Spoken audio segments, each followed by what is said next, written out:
आज दिल्ली में महाराष्ट्र के मुख्यमंत्री एकनाथ शिंदे ने प्रेस से सीधा संवाद किया। इस दौरान उन्होंने राज्य में चल रहे विकास कार्यों, किसान कल्याण योजनाओं, मुंबई में बुनियादी ढांचा परियोजनाओं और केंद्र सरकार के साथ समन्वय के बारे में विस्तार से जानकारी दी। शिंदे ने स्पष्ट किया कि सरकार महाराष्ट्र के आम आदमी के कल्याण के लिए प्रतिबद्ध है और आने वाले दिनों में रोजगार सृजन, औद्योगिक निवेश और ग्रामीण क्षेत्रों का विकास सरकार का मुख्य एजेंडा होगा। उन्होंने पत्रकारों द्वारा पूछे गए राजनीतिक सवालों का शांतिपूर्वक जवाब दिया और कहा कि राज्य में स्थिरता और विकास उनकी प्राथमिकताएं हैं। आम्ही एनडीएचे मी मगाशीच सांगितलं की शिवसेना हा 4थ्या क्रमांकाचा पक्ष आहे आणि भाजप आणि शिवसेनेचं जे नातं आहे फार जुनं आहे। हिंदू हृदय सम्राट बाळासाहेब ठाकरे यांनी ही युती घडवली आहे आणि त्यामुळे उपराष्ट्रपती पदासाठी भारतीय जनता पक्ष एनडीए जो निर्णय घेतील त्याला आमचं पूर्ण समर्थन आहे, पाठिंबा आहे। पण अमित शहांसोबत नेमकं साधारणतः काय काय चर्चा झाली? कारण तुमच्या दोघांची बंद दाराआड देखील चर्चा झाली आहे, राजकीय चर्चा त्या अनुषंगाने काय कारण? अरे आमचं काही बंद दाराआड नसतं बाबा, सगळं उघडं आहे आणि आम्ही खासदारांसोबत गेलो, खासदारांच्या काही विषय होते ते मांडले तिकडे आणि अमितभाईंचं देखील कार्यपद्धती आपल्याला माहीत आहे, ते ताबडतोब त्याच्यावर ॲक्शन घेतात आणि त्यामुळे अमित भाईंच्या बरोबर देखील महाराष्ट्रातल्या विषयांवर चर्चा झाली, निवडणुकांच्या विषयावर चर्चा झाली आणि एक अतिशय चांगली चर्चा त्या ठिकाणी झालेली आहे। राज्यातील महायुतीच्या अनुषंगाने काही भेटीमध्ये चर्चा झाली, समन्वयाच्या अनुषंगाने वेगळी चर्चा झाली का पंतप्रधान? वेगळी 1-to-1 चर्चा झाली।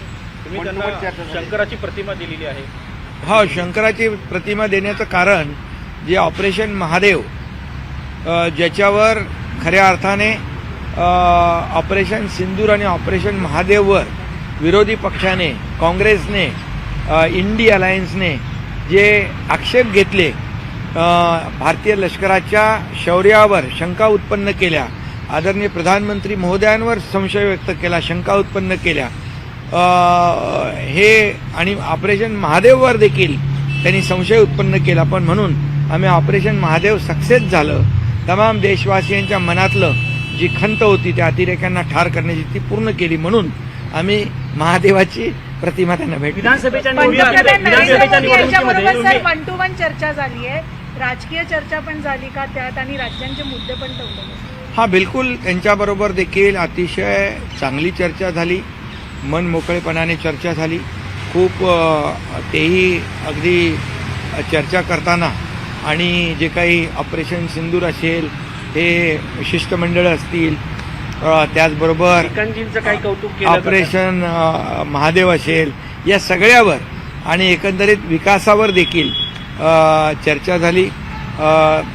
श्रीकांत शिंदे यांचंही कौतुक त्यांनी केलं आणि त्याचाही मला खऱ्या अर्थाने अभिमान आहे की त्यांनी संधी देखील दिली, एवढ्या तरुण वयामध्ये एक प्लॅटफॉर्म दिला, डेलिगेशनचं नेतृत्व करण्याची संधी दिली, त्यावर देखील चर्चा झाली आणि अतिशय चर्चा खेळीमेळीची, अतिशय आनंदित वातावरणामध्ये प्रधानमंत्री मोदीजींच्या बरोबर चर्चा झाली। तुम्ही आज दिल्लीमध्ये अमित शहा आणि पंतप्रधान नरेंद्र मोदी यांची भेट घेतलेली आहे, दुसरीकडे उद्धव ठाकरे देखील दिल्लीमध्ये दाखल झालेले, ते आता शरद पवार यांची भेट घेत आहेत, उद्या राहुल गांधी यांची भेट घेत आहेत, दोन विरोधाभास जे आहे ते दिसून येत आहेत।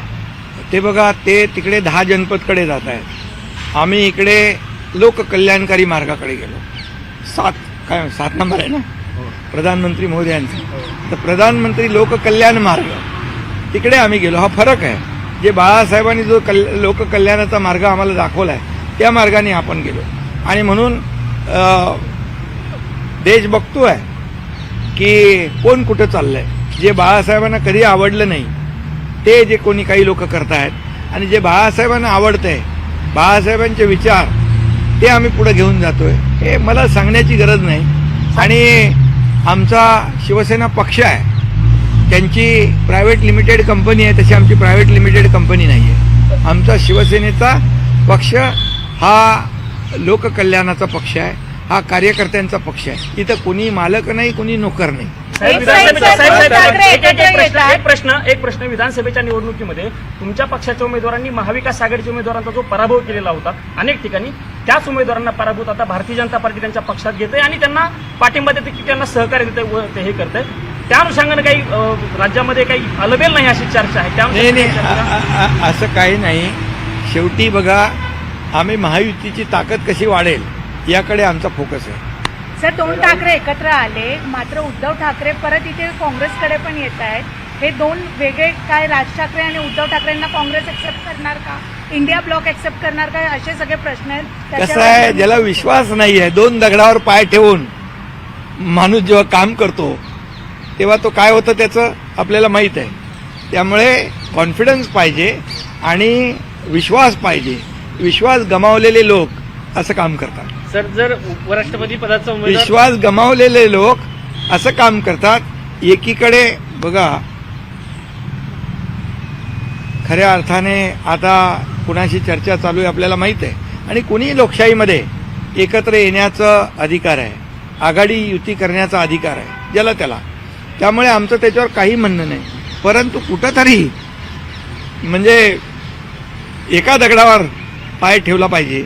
परंतु काही लोक विश्वास गमावल्यामुळे 2 दगडावर पाय ठेवून असतात. जनता शून्य आहे, ये पब्लिक है, सब जानती है. आणि लोकसभेमध्ये, विधानसभेमध्ये लोकांनी त्यांना जागा दाखवलेली आहे. आणि पुन्हा येणाऱ्या स्थानिक स्वराज्य संस्थांमध्ये देखील आम्ही केलेल्या 2.5 वर्षाचं काम, आता सुरू असलेली दुसरी इनिंग आमची देवेंद्रजी आणि आमची टीम, हे काम, या कामाच्या जोरावर येणाऱ्या स्थानिक स्वराज्य संस्थांमध्ये देखील महायुती मजबूतीने जिंकणार. शिंदेसाहेब, राहुल गांधी यांनी भारतीय लष्कराबद्दल एक वक्तव्य केलं होतं, त्यामुळे प्रचंड वाद देखील निर्माण झालेला आहे.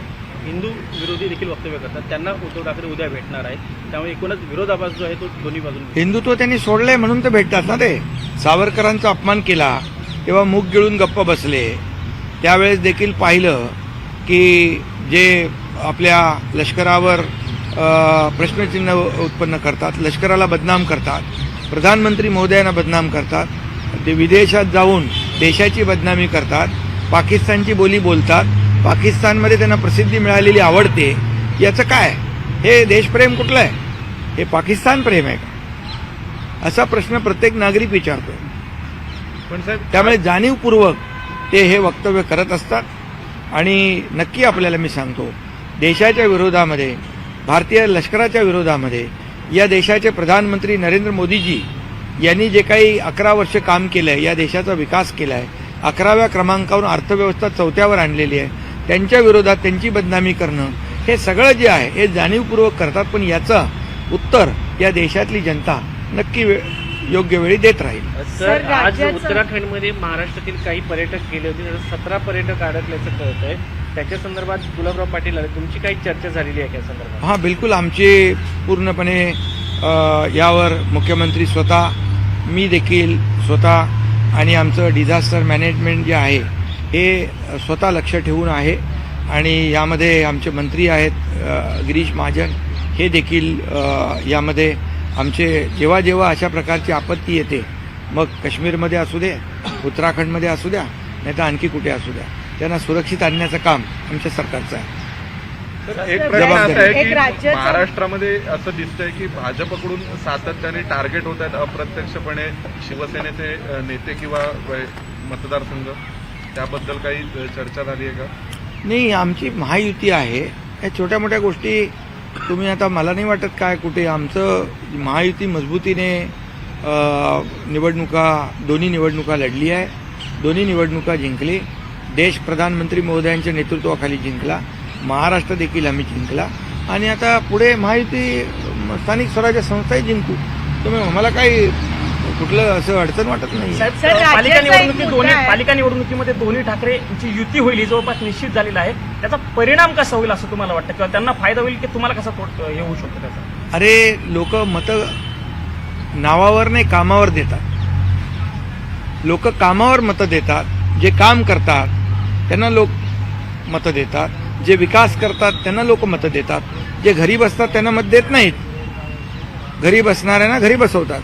त्यामुळे आम्ही काम करणारे लोक आहोत. आमचा विकास जनतेच्या समोर आहे. आम्ही केलेलं काम लोकांच्या समोर आहे. सर बेस्ट राम महाव्यवस्थापकला घेऊन या पदाला घेऊन दोन वेगळे आदेश आले आहेत. एक सामान्य प्रशासनकडून, एक नगर विकास याच्याकडून. काय हे तुम्ही आमने आता सामने होते? डायरेक्ट राष्ट्रीय मुद्द्यांवरून अगदी कुठे पोहोचला ते बीएसटी मध्ये घुसले. इकडे मोठ्या कामावर या. सर, एक बरं, प्रश्न जर आता, राज हिंदीमध्ये- ठाकरे हिंदुत्ववादी असल्याचं सांगतात, ते हिंदुत्वाचा दावा करतायत. तुम्ही म्हणता उद्धव ठाकरेंनी हिंदुत्व सोडलं, मग राज ठाकरे उद्धव ठाकरेंची युती त्याला काय म्हणाल? बघा, ज्याची त्याची युती करायचं ज्याचा त्याला अधिकार आहे आणि शेवटी हे सर्व जनता ठरवत असते कोणाला उभं करायचं आणि कोणाला घरी बसवायचं. त्यामुळे हे जनता कामाच्या जोरावर मतदान करत असते आणि आम्ही काम केलेलं आहे. आम्ही ग्राउंडला फिरतो, आम्ही ग्रासरूटचे जमिनीवरचे कार्यकर्ते आहोत. फक्त फेस टू फेस काम करणारे आहोत, फेसबुक लाईव्ह करणारे नाही. सर हिंदी में जानना इलेक्शन चाहेंगे आप? कमिशनने असं म्हटलंय स्थानिक स्वराज्य संस्थांच्या निवडणुकीमध्ये व्हीव्हीपॅटचा वापर केला जाणार नाही. याच्यावरती राजकीय पक्ष आक्षेप घेतात. तुमच्या पक्षाची भूमिका काय असेल? बघा, निवडणुका पारदर्शक व्हाव्यात. निवडणुकाबद्दल, कुठल्या प्रक्रियेबद्दल लोकांमध्ये आक्षेप असू नये, अशी आमची भूमिका आहे. सर हिंदी में जानना चाहेंगे, आप जब दिल्ली दौरे पर आते हैं, आपकी आलोचना करने वाले लोग आज खुद दिल्ली दौरे पर है, उनमें और आप में क्या फर्क है दिल्ली दौरे में? हम अभी वो 10 जनपद जा रहे हैं. हम प्रधानमंत्री लोक कल्याणकारी मार्ग पे जा रहे हैं, जो बाला साहेब ठाकरे जी ने हमें दिखाया है. अभी जो बाला साहेब ठाकरे जी ने कहा है कि वहां मत जाओ, 10 जनपद, वहां जाने वाले लोग हैं, तो जनता देख रही है. 10 जनपद जाना क्या लोक कल्याणकारी मार्ग पर जाना. और मैं ये कहूँगा, जो हिंदुत्व को बार बार गालियाँ देते हैं, देश के विरोधी बयान करते हैं, हमारे भारतीय सेना पर सवाल खड़ा करते हैं, हमारे आदरणीय प्रधानमंत्री जी की विदेश में जाकर बदनामी करते हैं, पाकिस्तान को अच्छा लगे ऐसा बर्ताव करते हैं, ये ऑपरेशन सिंदूर पर सवाल खड़ा करते हैं, ऑपरेशन महादेव पर सवाल खड़ा करते हैं. वो पहलगाम में हमारे जो बहनों का सिंदूर मिटाया गया उसका हिसाब नहीं पूछते. सीरियल बॉम्ब ब्लास्ट हो गए उसके ऊपर उसका हिसाब नहीं पूछते हैं. कसाब के हमले पर हिसाब नहीं पूछते हैं. ये पूछते हैं कि कितने मिसाइल गिरे, कितने ड्रोन गिरे, ये पूछते हैं. तो ये कौन सी भाषा है? ये देश प्रेम है, ये देशभक्ति है, ये राष्ट्र प्रेम है, यह पाकिस्तान का प्रेम है. ये पाकिस्तान की बोली बोल रहे हैं. उनके साथ जो जा रहे हैं, जो उनको मिल रहे हैं, यह फर्क है. और हम देशभक्त, राष्ट्रभक्त, जिन्होंने देश का विकास किया है, देश को आगे बढ़ाया है, पाकिस्तान को मुंह तोड़ जवाब दिया है, पर ईंट का जवाब पत्थर से दिया है, गोली का जवाब गोले पे गोले से दिया है, और ये हम उनके साथ हैं. ये फर्क है. ये महाराष्ट्र ने देश की जनता जानती है. आज आपने प्रधानमंत्री के साथ नरेंद्र केंद्रीय मोदी गृह उनके मंत्री साथ- से भी बातचीत की, काफी समय उन्होंने आपको दिया. आखिरकार क्या ऐसी बातचीत हुई और महाराष्ट्र से राजनीति से जुड़ी क्या बातचीत? गृह मंत्री जी को सबसे ज्यादा समय काम करने का मौका मिला गृह मंत्री के रूप में, और उन्होंने अच्छा काम किया. इसका अभिनंदन खुद स्वयं प्रधानमंत्री जी ने भी कल एनडीए के बैठक में किया. उनको शुभकामनाएं भी देने के लिए हम लोग गए थे, उनका अभिनंदन करने गए थे. और निश्चित रूप से जाने के बाद महाराष्ट्र की कई बातों पर चर्चा हुई, और चर्चा बहुत सकारात्मक रही.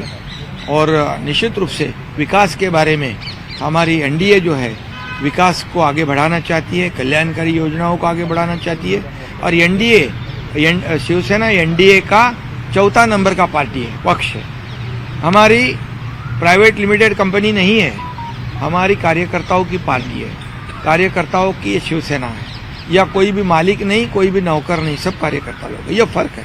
सर, इंडी अलायंस के मीटिंग में उद्धव जी आ रहे हो रही हैं, है. वहाँ पे उद्धव जी का राज ठाकरे जी के साथ अलायंस है. इंडिया अलायंस में कई सारे उत्तर भारत की भी पार्टियां हैं, लेकिन राज ठाकरे जी की पार्टी उत्तर भारतीयों को मारने का काम करती है महाराष्ट्र में. तो इंडिया अलायंस के पार्टनर्स को आप क्या बताओगे? अब अभी उन्होंने सोचना है ना, एक डगर पर पैर रखना है या 2. अभी जिसको भरोसा नहीं रहता है खुद पे, वो 2 पत्थर पे पैर रखते हैं. अभी 2 पत्थर पे खड़े रहने वाले का क्या होता है आपको जानते हैं. हमारी दिशा एक है, विचारधारा एक है और सामने वाले की क्या है आप पूछ लो उनको.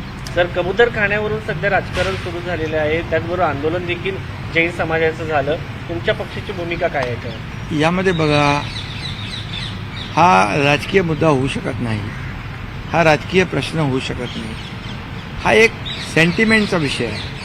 आणि त्याचबरोबर याच्यामध्ये आपल्याला नागरिकांचं हितही लक्षात घ्यायचं आहे, नागरिकांचं आरोग्यही लक्षात घ्यायचं आहे आणि लोकांच्या जनभावनाही लक्षात घ्यायच्या आहे.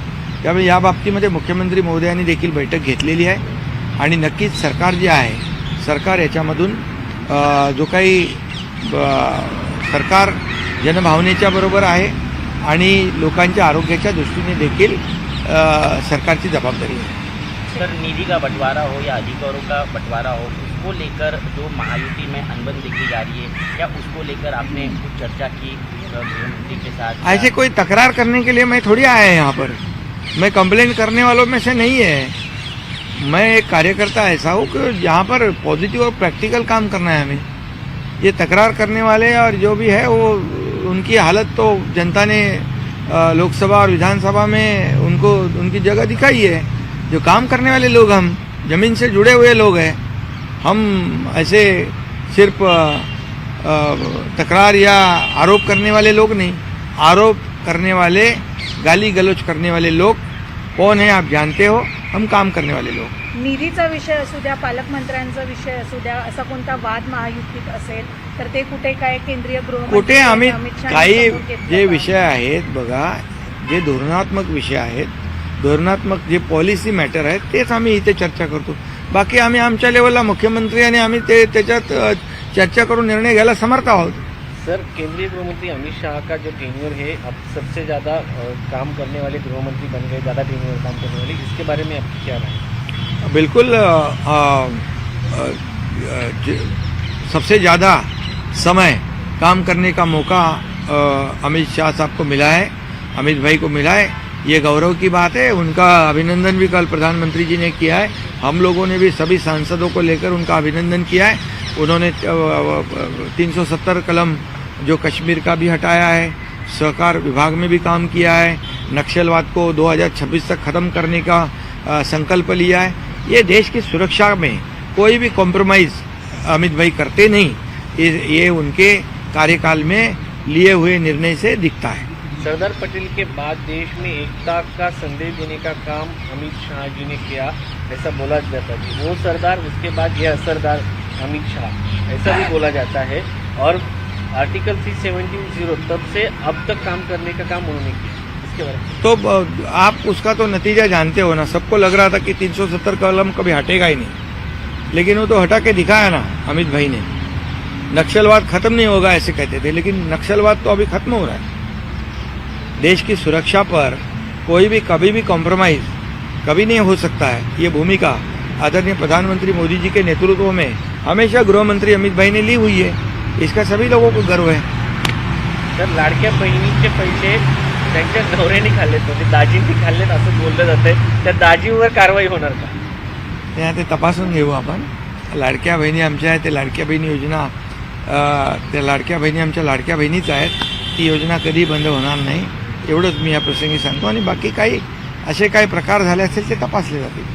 थँक्यू. चर्चा होते ऑपरेशन टायगरच्या संदर्भामध्ये चर्चा होते आणि ऑपरेशन सिंदूर, ऑपरेशन महादेव, ऑपरेशन असं ते बोला तुम्ही. राज्य लेवलवर ऑपरेशन टायगर होणार आहे का? म्हणले होते की ते रोज सुरू आहे ना. आता तुम्हाला मी सांगतो, मुंबई महापालिकेतले माजी नगरसेवक म्हणजे 2012, 17, 17, 22, 124 लोक आले ना आमच्याकडे, आले ना मुंबई महापालिकेचे. आणि राज्यभरातून अनेक लोक शिवसेनेमध्ये रोज येत आहेत, दररोज प्रवेश करतायत, शिवसेनेवर विश्वास ठेवतायत. हे काय रोज चालू आहे. अगर आपको यह खबर पसंद आई हो तो वीडियो को लाइक करें, चैनल को सब्सक्राइब करना ना भूलें और कमेंट में हमें अपनी राय जरूर बताएं ताकि हर जरूरी अपडेट आप तक सबसे पहले पहुंचे. धन्यवाद.